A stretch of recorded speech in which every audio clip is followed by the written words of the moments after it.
Saya dah sampai Kampung Lemban Condong.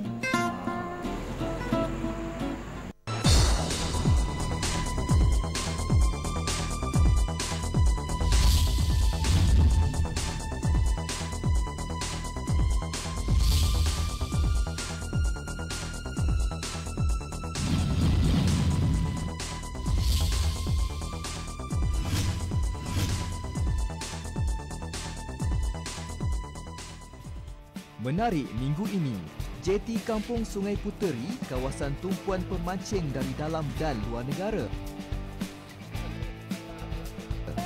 Bersantai sambil memancing di rumah rakit Al-Habsyi, mengepang udang di muara sungai. Serta ketangkasan seni silat Lian Yunan yang berasal dari negara China.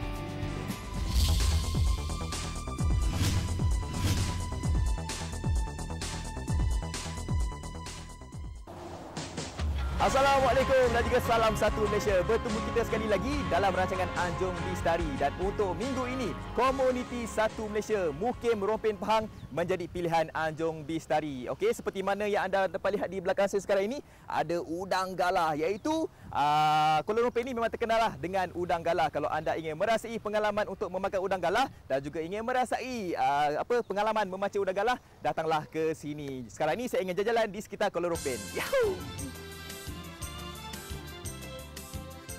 Komuniti Satu Malaysia Mukim Rompin terletak di negeri Pahang Darul Makmur dengan keluasan 524,733 hektar. Terdapat 5 buah mukim di kawasan ini, antaranya Mukim Keratung, Mukim Rompin, Mukim Pontian, Mukim Endau, Mukim Tioman dan Mukim Beba. Untuk makluman semua, Mukim Rompin ini cukup terkenal dengan spesies udang galah dan juga masakan udang galah. Maka tidak hairanlah ada yang sanggup datang sejauh Singapura semata-mata ingin merasai keenakan udang galah di sini. Kawasan ini juga merupakan syurga bagi kaki pancing yang ingin merasai pengalaman memancing sama ada di tepian sungai maupun di laut dalam.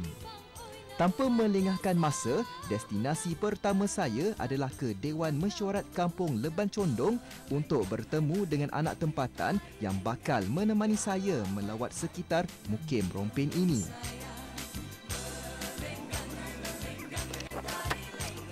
Sekarang ni saya telah pun sampai dekat Kampung Lemban Condong dan saya difahamkan pagi ni ada mesyuarat lah bersama dengan pengurusi dan juga JKK Kampung ni.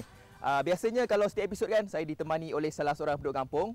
Saya tak tahu lagi penduduk kampung tu laki ke, perempuan ke, cantik ke, lawa ke. Saya difahamkan dia ada kat dalam. Apa kata kita tengok. Setibanya saya di Dewan ini, kelihatan ahli jawatankuasa komuniti Satu Malaysia Mukim Rompin sedang sibuk bermesyuarat. Ditubuhkan pada 17 Februari 2001, komuniti ini dipengerusikan oleh Muhammad Yusof Haji Hamzah dan mempunyai AJK seramai 40 orang. Jadi ini Sabaria? Cik, nak panggil apa ni? Sab. Panggil Sab lah. Jujur ni dekat sikit. Jadi Sab, mula-mula ni kita nak pergi mana ni? Okey, lepas selesai di mesyuarat ni, saya akan bawa Fazli. Okey, panggil? Panggil Fat. Okey, saya bawa Fat pergi jeti Kampung Sungai Puteri. Ada apa tu? Okey, dekat situ kita ada jeti yang mana ada persatuan memancing lah untuk persatuan Kuala Rompin. Okey, biasanya pelancong-pelancong asing akan berkumpul kat situ dan kita akan bawa ke laut lah untuk aktiviti memancing. Jadi Encik Yusof, bolehlah saya pergi sekarang ni? Okey, boleh jaga. Saya jaga dia ke dia jaga saya? Sama-sama. Sama-sama jaga lah. Boleh, sama saya. Okey, Assalamualaikum. Saya dibawa oleh Sabariah ke Kampung Lemban Condong, salah sebuah kampung tradisi yang terdapat di Mukim Rompin. Ada cerita di sebalik nama Lemban Condong ini, seperti yang dinyatakan oleh salah seorang penduduk asalnya kepada saya. Kira-kira dalam 100 tahun yang lalu, Kampung Lemban Condong ini hanyalah sekadar merupakan tempat persinggahan. Jadi, tempat singgah itu perahu hilir mudik sepanjang Sungai Rompin dan tempat singgah itu dinamakan Kampung Lemban Condong. iaitu sempena nama pokok leban yang besar yang ada di tepi sungai dan condong menghala ke sungai. Jadi berdasarkan kepada persinggahan itu, maka akhirnya dibuatlah penempatan, iaitu kira-kira di sekitar tahun 1920-an. Saya dibawa oleh Sabariah ke jeti Kampung Sungai Puteri, iaitu kawasan tumpuan kaki pancing, khususnya mereka yang gemar memancing ikan layaran biru. Jeti yang berusia 10 tahun ini terletak kira-kira 5 km dari Pekarompin. Jeti ini bukan sahaja menjadi tumpuan pemancing tempatan, bahkan pemancing dari Australia, Arab Saudi, Jepun dan Singapura. Okey, Fat. Hari ni Sab bawa Fat ke jeti Sungai Puteri. Okey, kita ke jeti ni sebab nak kenalkan dengan Cik Khairul ni lah. Atau nama dia Mak Rompin. Mak Rompin. Jadi nak pergi dengan Mak Rompin ke apa ni? Ya, Mak Rompin. Abang Mat lah, Abang Mat. Jadi pengusaha bot dekat sini kan? Ya. Ada berapa banyak bot dekat sini? Satu insya-Allah, dua mungkin tahun akan datang. Oh, sekarang ni ada berapa? Sekarang baru satu. Sekarang baru satu lah. Ya. Bot macam mana tu? Ada kat sini? Panjang 32, lebar 9 kaki. Enjin 250 kuda. Boleh memuatkan berapa orang tu? Kapasiti selesa memancing dalam 5 orang. Jadi kalau dia nak mancing, biasanya dia mancing ikan layaran biru tu lah. Ya. Ke mana tu biasa bawa? Biasa di perairan Kuala Lumpur kita. Jauh dalam tak tentu dalam 20 batu nautika ataupun 15 batu pun ada. Kebiasaannya hari apa yang biasa dia orang datang? Kebiasaannya pelancong yang paling pack sekali hari yang dia orang datang pada hari Sabtu dan Ahad lah. Sabtu dan Ahad lah. Ya. Jadi yang saya lihat di sebelah saya ni pelancong lah. Ya, betul. Dari mana dia orang? Daripada Singapura. Dari Singapura lah. Ya. Why you like to fishing here? Yeah, actually we are first time here because of my friend been here before, so they say it's very fun. A lot of catch here. Yeah, so we come join in with them. You staying here or what? Yeah, we're gonna stay here for 1 night. So we're going back tomorrow. Antara perkhidmatan yang ditawarkan di jeti ini adalah penyewaan bot berkuasa tinggi dengan kadar dari RM1,000 hingga RM2,000. Selain itu, ia juga menawarkan chalet untuk disewa bagi khusus bagi kaki pancing yang ingin bermalam di sini.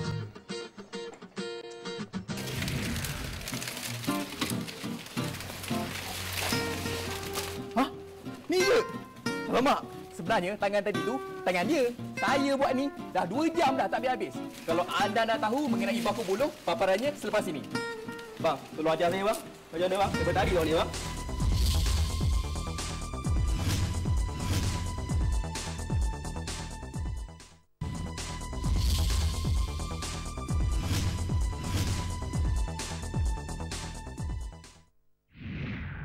Jika sebelum ini perusahaan kraft tangan cukup sinonim dengan kaum Melayu, di Kampung Baru Jemeras terdapat perusahaan kraft tangan yang dijalankan oleh masyarakat orang asli. Perusahaan ini dihasilkan oleh Puan Hasna Leng, 34 tahun di bengkel 1 unit yang dipohon melalui program kemajuan ekonomi luar bandar pada tahun 2003. Di bengkel inilah beliau dan 5 orang pekerjanya yang terdiri daripada keluarga sendiri menghasilkan produk-produk kraft tangan seperti tas tangan, barang perhiasan, bubu dan tikar mengkuang untuk dijual. Harga yang dikenakan berbeza mengikut jenis-jenis produk.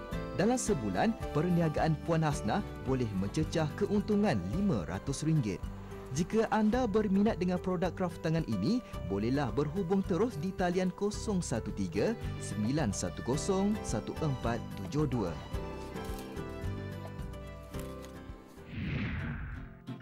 Seterusnya saya dibawa ke Kampung Pinang untuk bertemu dengan seorang pengusaha bakul buluh. Encik Hashim Ling Abdullah, 55 tahun, mula menjalankan perniagaannya pada tahun 1992 dengan modal awal sebanyak RM5,000. Beliau menggunakan buluh akar yang diambil dari dalam hutan untuk menghasilkan bakul tersebut.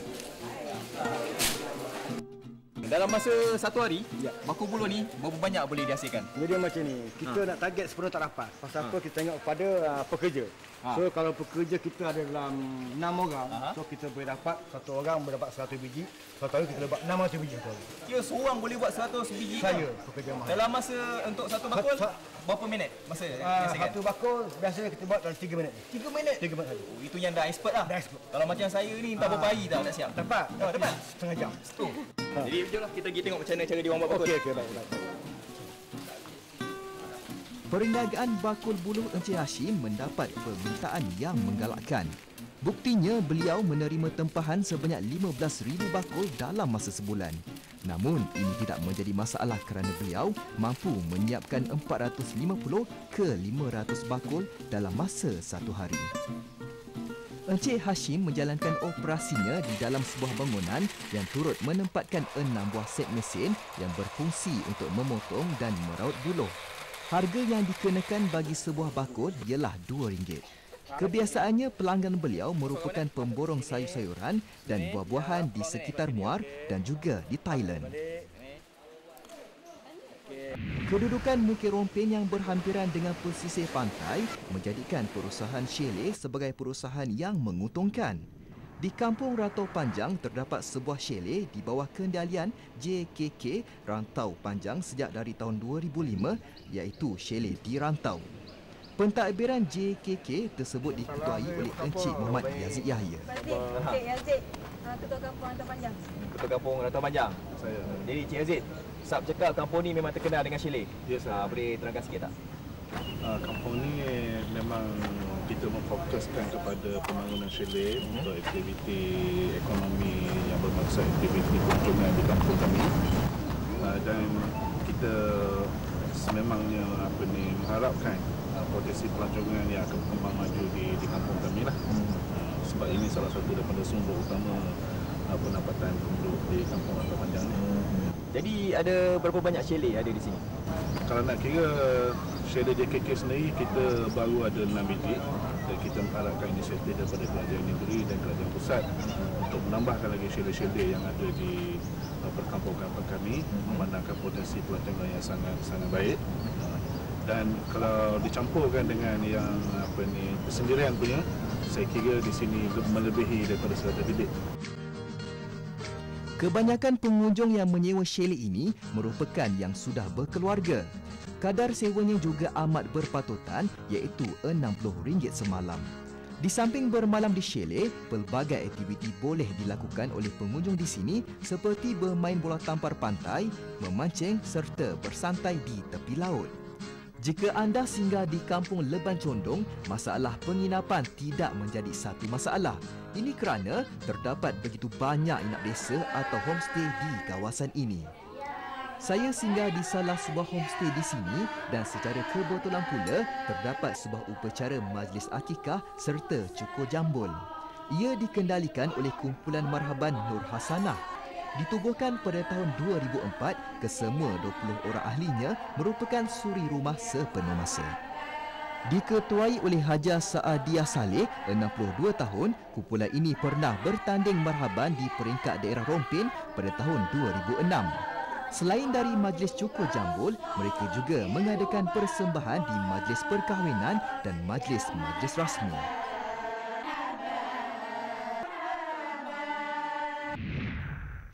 Selepas selesai mengikuti majlis akikah dan cukur jambul, saya ditemani oleh pemilik homestay ini iaitu Encik Makno Awang Sulong, 60 tahun untuk melihat kemudahan yang disediakan di homestay ini. Terdapat sebuah bilik yang ditawarkan untuk disewa dengan harga RM50 sehari. Selain daripada menyewa bilik, homestay ini turut menawarkan pakej penginapan berharga RM180 sehari termasuk makan dan minum disediakan sebanyak 4 kali sehari. Homestay yang berusia 6 tahun ini berdaftar di bawah Kementerian Pelancongan.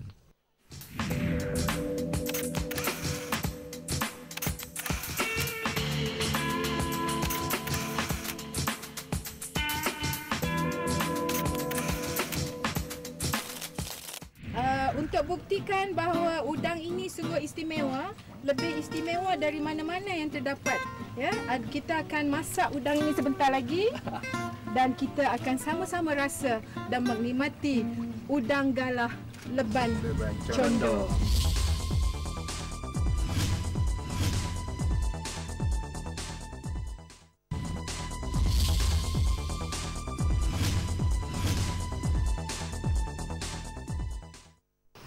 Pak, Ya. petang ni Sab nak bawa Pak pergi mengempang udang. Itulah kita pun dah salin baju dah ni. Okey. Pak bertuah lah petang ni. Betul ah? Okey, kita ada tetamu istimewa. Okey, yang berhormat Datuk Mazlan Bin Mazlan, Timbalan Menteri Sumber Manusia. Itulah siapa yang tak kenal Datuk ni kan.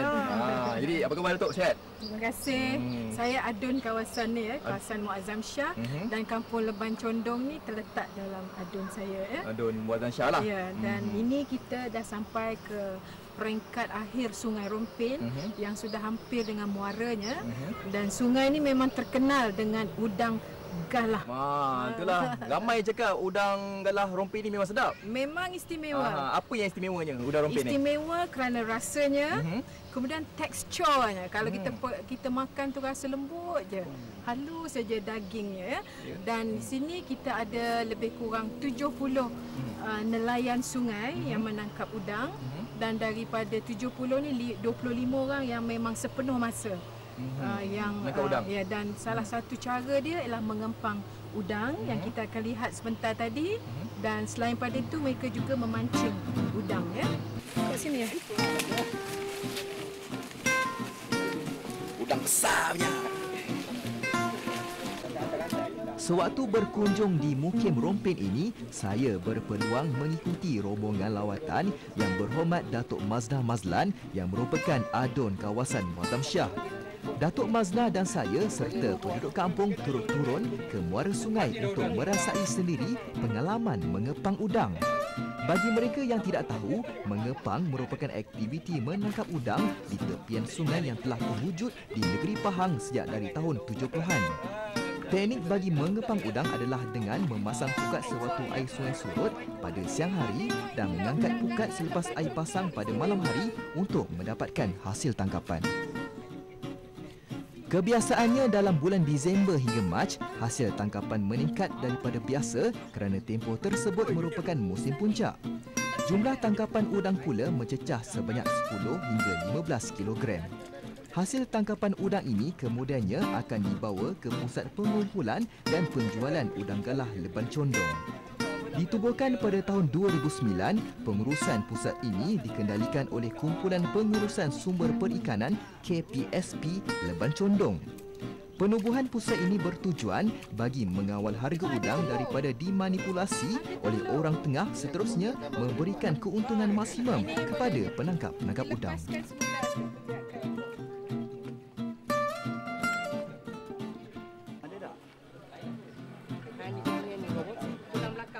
Selepas mengepang, hasil tangkapan udang tadi akan terus digoreng untuk dimakan bersama-sama penduduk kampung. Jangan terkejut kerana Datuk Mazna sendiri yang menggoreng udang ini.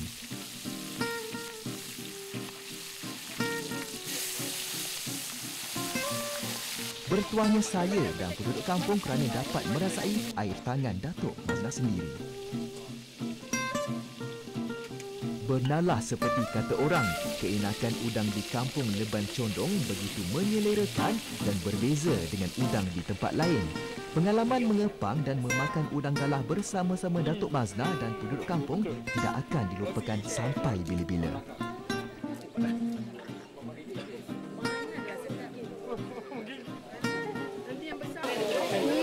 Sedap kan? Kan? Apa rasanya? Tak manis kan? Tersedap di dunia kan?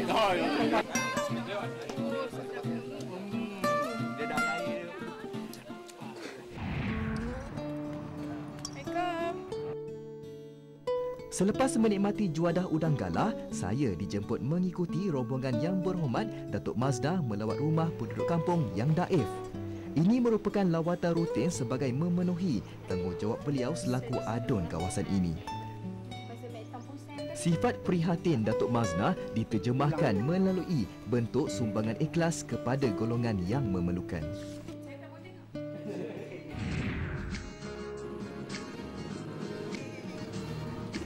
Di kampung Sabak Ferry, terdapat seorang pengusaha yang mempunyai idea unik iaitu menawarkan pengalaman bermalam serta berehat di rumah rakit